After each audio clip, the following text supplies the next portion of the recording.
Hello, everybody.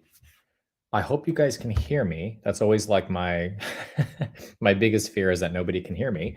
Um, so I wanted to jump on here because I actually just wrapped up filming some new content for the YouTube channel. And one of the subjects that I was talking about was the no contact period. And if you guys are here on the live, if you joined the live, first and foremost, if you don't know who I am, my name is Danny. I am one of the head coaches for the With My Ex Again project. If you know who I am, welcome back. If this is your first time on one of our lives, welcome. If you've been here before, also welcome back. And I think my general question, and the question that I get a lot from people, is how to properly do a no contact period, right? And I think it's such a hot button topic because everybody's experience is a little bit different with the no contact period. And the question that I get asked the most is how to navigate a no contact period the best way possible so that you can get the best results possible. So I wanted to go over that today and give you some recommendations, some tips, some tools, some things that you can utilize so that you can A, go through it like a pro, and two, get the results that you want, right? Again, I know how incredibly difficult this can be to navigate. So that's why I wanted to prioritize making this video today. Before I do that, and before I jump into the recommendations, make sure you stick around until the very end of the video because there is a link that I'm going to provide for you that you are not going to want to miss out on. So whether you choose to say, that's up to you, but I'm letting you know there will be a link that's provided at the end of the video and you're not going to want to miss out on it. Okay. So here's the first thing when it comes to a no contact period. And please, by any means, if you guys have any questions, let me know. Tell me what your experience has been like with a no contact, because again, it's different for every single person. So let me see you fire up that chat box because I want to see what questions you have and the experiences that you have had yourselves. So the very first thing when it comes to a no contact period, I think, is really understanding why you're doing a no contact period to begin with. I think it's common practice for a lot of people to go through a breakup and automatically assume that they have to go into a no contact period, which 9 times out of 10, it's something that is advisable and something that I would recommend, but everybody's circumstance and situation is different, right? But for the individuals where this actually does apply, there is a psychological neuroscience reason for why we go into a no contact period, right? So the very first thing that you have to take into consideration is mindset and understanding why you're doing what you're doing. So the purpose of a no contact period is twofold. The first thing is essentially really just kind of gathering yourself and regrounding yourself so that you can regain some confidence, so that you can heal, so that you can allow some of the emotions to kind of dissipate a little bit, and that you're not allowing yourself to be led with emotion. Because oftentimes when we allow ourselves to be led by emotion, we make irrational decisions. And the last thing that you want to do during this period of time is do anything irrational, right? You want to increase your chances. You do not want to decrease your chances. And the second thing here is the psychological aspect of it, right? Which is allowing your partner to miss you, allowing your ex to miss you. And oftentimes, as just humans in general, we don't always appreciate what we have until it's gone. So if you are allowing yourself to stick around, if you're allowing your ex to breadcrumb you, if you're responding whenever they're messaging you randomly, you're not really giving them the opportunity to miss you. And therefore, you kind of stay stuck in this weird perpetual limbo phase where you don't really know where things are going. Things are incredibly confusing. And keep in mind, if you've been in a relationship for an extended period of time, you've established a behavioral routine with this person. There are particular ways that you interact with them that are very much romantic in nature, right? Treating one another as boyfriend and girlfriend. And the problem here is that when you do not allow yourself space after a breakup, it can be a period of confusion because you're not exactly knowing how to navigate this. new dynamic, and B, you fall back into old patterns of behavior, which means communicating with this person as if you guys were still in a relationship. And that is where the pressure starts to build up. That is where the confusion lies. That is where the anxieties start to increase, and you start to, maybe get angry with one another and resentful, and you want to avoid all of that. So that is one of the primary reasons for why no contact period is so important, right? So mindset is everything during this period. And I know that's easier said than done, because realistically speaking, it takes work. It takes time to be able to master your thinking and change the language within your head. But I'm telling you that having that space in order to reground yourself and heal and process and do all of those things will do wonders for that. The second thing that you want to do here, if you're trying to conquer no contact, right, and do it like a pro, is you have to implement healthy routines for yourself. Healthy distractions is everything, because we have a tendency of overthinking during the down periods, right? When we have nothing going on, that is when our brain is the most active and is probably convincing you of all the worst things that could possibly happen. So, of not allowing yourself to really go to that place mentally. Now, that again, easier said than done. At the end of the day, you're going to go through those periods and it's going to fluctuate, and that's completely natural. But you have the ability of taking control of the situation more so than you think you do. So there are four things that I tell people to focus on, right? And that is your mind, your emotions, your physical nature, and your spirituality. So, your mind, we are talking about controlling the narrative. So, journaling, asking yourself reflective questions, waking up in the morning and being contemplative about things, and really exercising your mind and trying to change the narrative in your head. So anytime something negative comes up and says, "Oh, you're never going to get this person back," or "It's over for good," literally telling yourself in your mind, telling that voice to shut up, and not giving it space to take control. The emotional aspect is really just taking care of you in regards to healing internally. So maybe that involves working with a coach. Obviously, we work with people all the time in these types of situations to navigate this. So if that's something that you are looking for, if that's something that you need, we are more than happy to help with that. But there's also things like meditation, on an emotional aspect, right? Building your self confidence. So doing things outside of your comfort zone, things that you haven't tried, or things that you've been wanting to try that you haven't had the ability to really kind of, again, build that self-esteem and that self-confidence, so you start to feel good. The physical aspect, right? Physical exercise, training, anything that is going to externally also make you feel good. And at the end of the day, the spiritual aspect, right? Really kind of connecting with yourself, and whatever God you believe in, and spirituality and all of those types of things can be a very grounding experience for you as well. Which means leads me to the third point: eliminate distractions.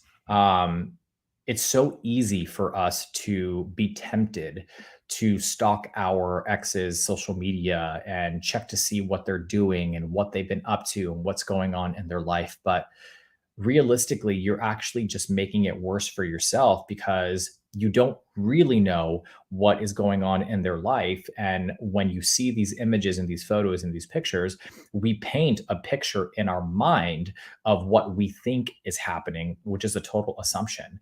And when we do those things, we allow our fears and our anxieties to run rampant, which leads to emotional responses, acting irrationally, and feeling the need to reach out to validate or to verify what we think we saw, right? So I always tell people, when you go into a no contact period, if you want to do it right, hide their stories.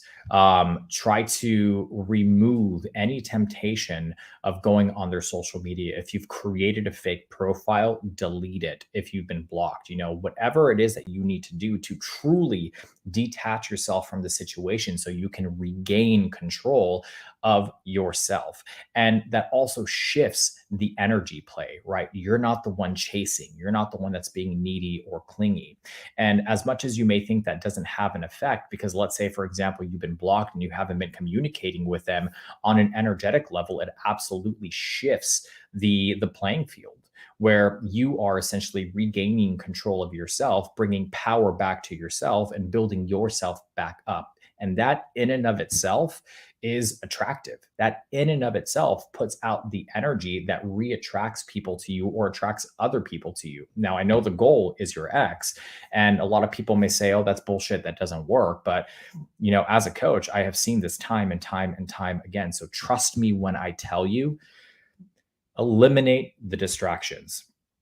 And, if they reach out to you, depending on what the message is, depending on how they're reaching out, depending on what they're wanting to talk about, that's when we decide whether you remain in a no contact period or you shift to more of a radio silence where you are not engaging them until they engage you.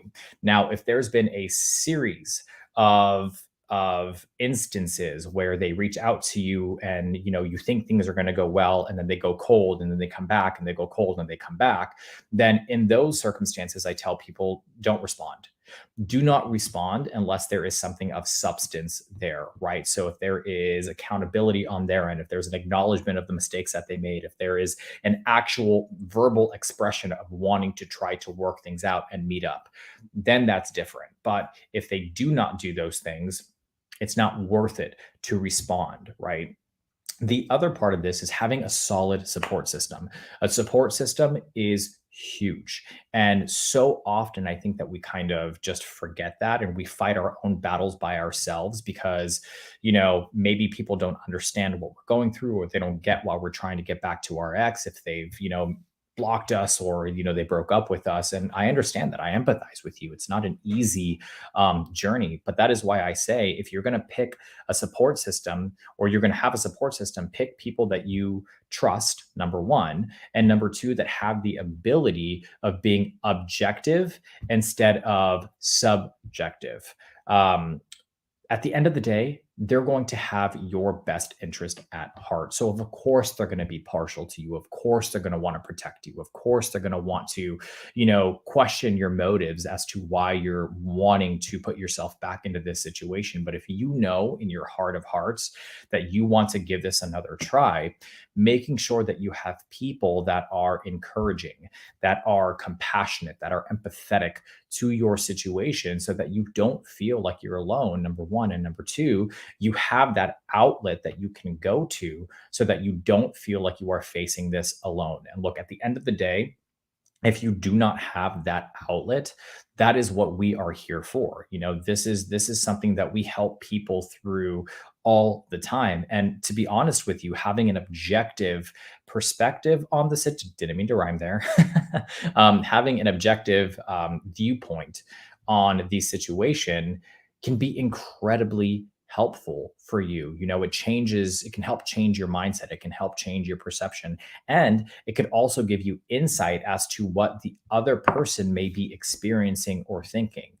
We are not mind readers in the sense that we cannot tell you what your ex is thinking, but based on experience and based on having conversations with both sides, I can objectively tell you what the likelihood is of you guys communicating and what potentially this person may be experiencing, because sometimes we are so entrenched in our own pain and anguish and anxieties and fears that we do not take a moment or a second to put ourselves in the other person's shoes.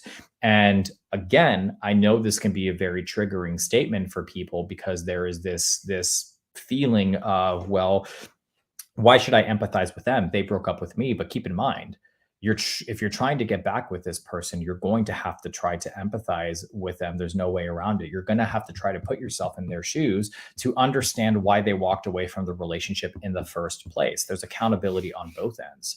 So taking yourself out of yourself and viewing things maybe a little bit more from a macro level can be incredibly difficult, which is why having somebody who has the ability to be objective is so helpful in these types of situations. And lastly, it's knowing when to break the no contact period. Oftentimes, I tell people, a lot can happen in 30 days and 60 days and 90 days, really depending on your situation and how long we have agreed to go into a no contact period, or you have decided to go into a no contact period. It is very possible that your ex may reach out to you before then. And if that's the case, great. We evaluate the situation. We see what the message looks like and what the intentions are behind it, the motive, and we make a decision at that point, or you make a decision at that point. And that's what I was talking about in regards to transitioning into a radio silence. Or we give it the 30, 60, 90 days, and we create an action plan to reach out. And this reaching out is going to look very different than anything that you've done before, because you want to make sure that you are not repeating old strategies or patterns, because at that point you just become predictable. And look, at the end of the day, you going into a no contact period and not communicating with them for an extended period of time is already very different than I'm sure anything they are used to with you. So you already have the benefit of that. Now, like I said, every person's situation and circumstance is different. So if you want to reach back out to your ex, or if you want to try to plan and figure out the best way of actioning this, that is what that link is for, that I was telling you about at the beginning of the video, and why I was telling you to stick around to the end of the live. And I will provide that link for you guys right now. And essentially, what it is we have a team of individuals who are trained to uh, listen to your situation and give you a brief evaluation and set you up with one of us to help you come up with a strategy. Now, the beautiful thing about this is that this is actually a promotion. So I highly recommend clicking on that link and seeing what we are offering, because I'm telling you guys, it is absolutely incredible, and it will totally help to change the trajectory of your situation if you feel like you are not doing things correctly, or maybe you feel like you messed things up already. Trust me, you didn't. Just take the time to review and click on this link, and we are more than happy to help you through that. So, just as a quick review, what are the 4 things that you need to do in order to handle no contact like a pro, right? The first thing is your mindset, focusing on your mindset and changing your perspective and your viewpoint on the situation. The second thing is implementing healthy routines, right? So focusing on your mind and your emotions and your body and your spirituality. The third thing is eliminating any distractions, which is what we talked about, the social media, and trying not to click on their social media, and trying not to, stalk their pages or do any of those things, because you end up creating more anxiety for yourself. Having a healthy support system, right? That's number 4. That's one of the primary things. And number 5 is knowing when to reach out. So these are the 5 golden tips, the best recommendations that I can give you on this live when it comes to navigating a no contact period. Now, obviously, if you feel like you need more, if you feel like your situation is very specific and you want to talk to somebody, utilize that link. I promise you, you will not regret it. And look, I also wanted to take a minute to answer maybe some of the questions that you guys have submitted here. I think oftentimes people think that these lives are pre-recorded, and they are not. So let me go through here really quick and see any questions that I think that I will be able to answer. If I do not answer yours, I apologize. I'm trying to get through as many as I can. I know that there sometimes is a need to try to get these answered, but also if you wrote too much information in the comments, it will be difficult for me to be able to break it down for you. So let's see. So I hope I don't destroy this. Ham Chen Vlogs, you said 6-year relationship breakup. It's been 9 months and no contact, nothing signs from her or no signs from her. Okay, so I know how incredibly difficult this can be, and I empathize with you, especially when it's been 9 months. But keep in mind, it was a 6 year relationship. 9 months is a very long time. And again, depending on the reason for the breakup, what the situation was, if it was a hostile breakup, if it was an amicable breakup, my assumption is probably going to be that it was a little bit more hostile if you guys haven't spoken in 9 months. Is one, making sure that you have taken the time to understand the reasons for why the relationship ended. Two, taking accountability for anything that you need to take accountability for, because that's always the hardest part for us. And three, at this point, if you haven't tried it, try reaching out to see whether she is receptive to your message or not. Let's see. Uh, Anonymous Me said, "What if they're dating someone in no contact?" So that that isn't something that is uncommon, right? And I think it also depends on how long you've been in a no contact period for, how long the breakup, how long it's been since you guys broke up, how long the relationship was. Has it been months since you guys have broken up and this person put themselves back out of the dating pool and they're dating somebody else? Is the reason for why they decided to break up because they felt like there was a lack of intimacy in the relationship and therefore they are dating other people so that they can receive that intimacy? There are many reasons for why, but that's not a deal breaker, right? That doesn't mean that there isn't the possibility for you guys to get back together. It just means that the situation has to be approached in a very specific way with proper timing. So, anonymously, me, I would 100% recommend clicking on that link because it sounds like to me that your situation might be pretty specific and particular. Let's see.